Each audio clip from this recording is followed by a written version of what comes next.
जो कहानी मैं आपको सुनाने वाला हूँ वह सच्ची घटना पे आधारित है।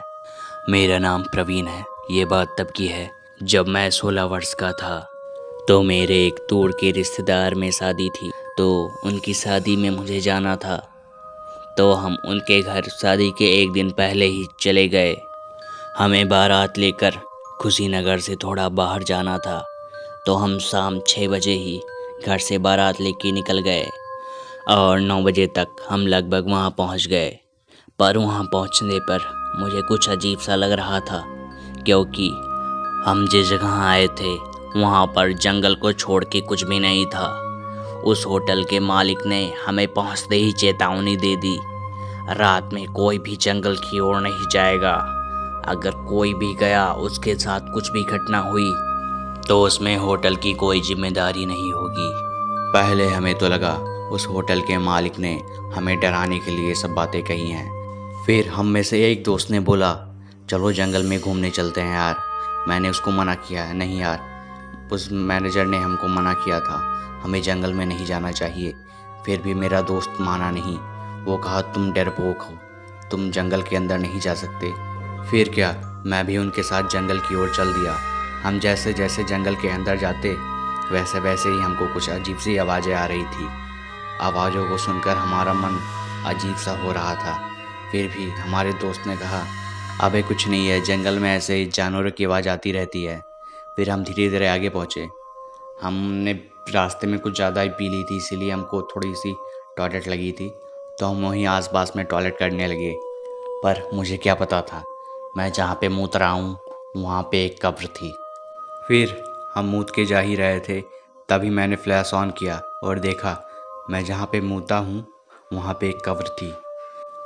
कब्र की बात तो ठीक है, पर मुझे ये समझ नहीं आ रहा था, कब्र के ऊपर अभी भी ताज़े फूल रखे हुए थे। मुझे ये सब देख के बहुत हैरानी हुई। फिर भी मैंने ये बात किसी को नहीं बताई और चुपचाप सबके साथ मैं होटल की तरफ चल दिया। होटल जाते समय मुझे ऐसा लग रहा था कि कोई मेरे पीछे खड़ा है, और मैं बार बार पीछे मुड़ के देख रहा था, पर मुझे पीछे कुछ भी नहीं दिखाई दिया अंधेरे के सिवाय। होटल पहुंचने के बाद हमने खाना खाया, उसके बाद हमने थोड़ा डांस भी किया। फिर भी वहां से आने के बाद मुझे थोड़ी सी ठंड लग रही थी और मेरा टेम्परेचर कम हो रहा था। धीरे धीरे ये सिलसिला चलता रहा। फिर मैंने अपने दोस्त से कहा, यार मेरी तबीयत थोड़ी ख़राब सी हो रही है, मैं जा रहा हूँ सोने। तो मेरे दोस्त ने कहा, अरे यार तू सो जाएगा, तो मेरी शादी कौन कराएगा। तो मैंने भी हंस के जवाब दिया, मैं कौन सा पंडित हूँ जो मैं तेरी शादी कराऊँगा। तो मेरे दोस्त को लगा मैंने थोड़ी ज़्यादा ही पी ली है, इसीलिए मैं ऐसा कह रहा हूँ, मैं जा रहा हूँ सोने। तो उसने मेरा बदन छुआ, मेरा बदन आग सा जल रहा था। तो उसने किसी से मेरे लिए दवा मंगाया। मैं दवा खा के सोने जा रहा था, तभी अचानक से मुझे लगा खिड़की के पास कोई है जो मुझे देख रहा है। मैं खिड़की के पास जा ही रहा था, तभी होटल के गार्ड ने मुझे रोका और कहा, भाई उधर कहाँ जा रहे हो, उधर तो सख्त मना है, उस रूम में कोई नहीं जा सकता। मैंने पूछा क्यों नहीं, पर उस समय उस गार्ड ने मुझे बस इतना कह के छोड़ दिया कि उस कमरे में जाना तुम्हारे लिए सही नहीं है। मैंने कहा, अरे छोड़ साले, तुझसे क्या। तो मैं नशे में होने की वजह से उससे थोड़ा बदतमीज़ी से बात करने लगा। तो उस गार्ड ने मुझे कहा, जाओ भाई तुम सो जाओ, पर मेरी जिम्मेदारी नहीं रहेगी, मेरा काम था तुम्हें एक बार चेतावनी देना, मैंने दे दी। तो उसके बाद मैं उस कमरे में जाके सो गया। फिर जैसे ही रात को 2 बजे कोई मेरे बगल आके लेट गया, मुझे लगा मेरा दोस्त ही होगा, क्योंकि उसकी तबीयत भी थोड़ी ख़राब हो रही थी। थोड़ी देर बाद मुझे फिर टॉयलेट लग रही थी। मैंने अपने दोस्त से पूछा, क्या तू चलेगा मेरे साथ टॉयलेट। तो उसने कुछ जवाब नहीं दिया।